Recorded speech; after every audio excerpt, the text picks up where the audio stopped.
Creativity, the addiction. A lot of people will laugh that off when I tell them that. In fact, I tried to share that idea with Ken Seeley yesterday. He's from Intervention on A&E. I don't think he bought into it as much as I live it every day, that creativity is an addiction. You go to it because you have to have it. Because, for a lot of people like myself, without my creativity, how am I supposed to survive? I mean, I live off it. I create things and then I sell it. And so it is an act of survival. So why wouldn't you want to build a relationship with it? Unplugged, because we will always say yes to creativity. Totally Uncut, because you know what? We all make mistakes, so turn it into a tool. This is Arroe Unplugged. You doing okay? Have you been okay? Where have you been? Do I sound like your dad or your mom? Mom would always say that all the time. She'd say, "Where have you been, son?" Well, I don't know. I've just been. She never understood that. It's because I was an explorer as a child, as a teenager. I was always getting into things that I knew I wasn't supposed to be doing, but I was exploring. I was looking for things so that I could learn from them. I'm so much like that character that's in the movie Short Circuit. Input, need more input. And I've always based my life on that. I need more input because I learn from it. And then for some reason, I just want to teach it. I just want to share it. It's not for me. It's about growing. And I think that we can all grow from our personal experiences. But in order to do that, we have to learn to share it. Hey, it's Arroe. This is The Daily Mess, a chronological walk through an everyday world. I am a daily writer. And I take moments like this and I try to pull from it those lessons, those little itty bitty seeds that we may need in a week, a month, 2 years from now. But when you experience it and you let it grow and become fruit in your life, then you begin to see, wow, this is why I write, because it's documented. This is The Daily Mess. The walking way of a modern way is to do all we can to find peace inside all of these pieces. It's almost like a fractured fairy tale. Too many places to mentally escape, leaving the heart wide open to steer clear of its own messes. I meditate. It's called Nidra. The body goes into a moment of pure mindfulness. Upon my return, I often wonder if meditation is nothing more than running away. Much like prayer. We go into it, and when we come out and we're back in the real world, it's like, oh, crap.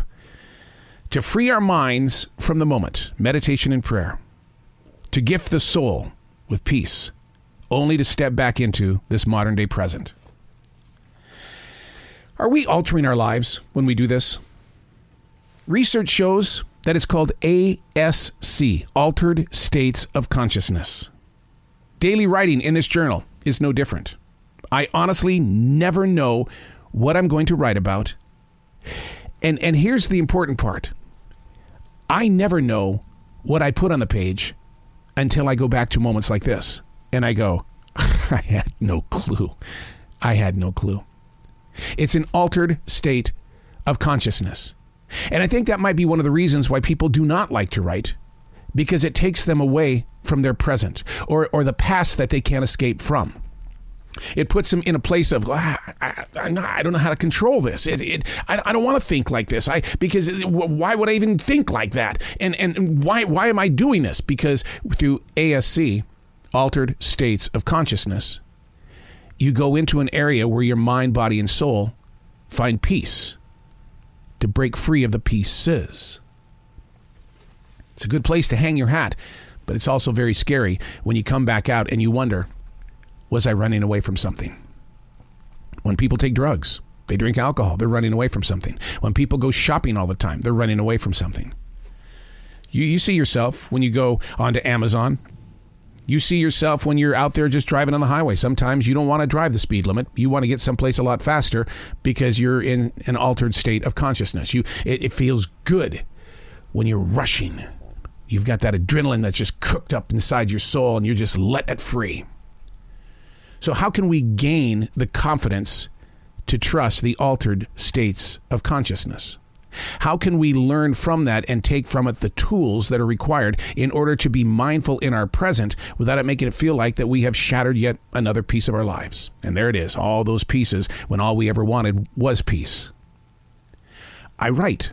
Yes, it is ASC. Yes. But because of what I write, I use that as a tool. I've got documentation of where I was when I did escape. If you pray every morning, may I ask, what did you pray about this morning? Do you remember? Was it all about you? Me, me, me, me, me, me, me, me, me?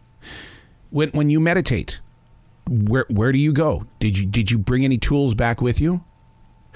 Trusting ASC gifts you with a better tomorrow. It allows you to get into those places of peace a lot faster because you've learned the tools that are required. I'm Arroe, and that's the Daily Mess.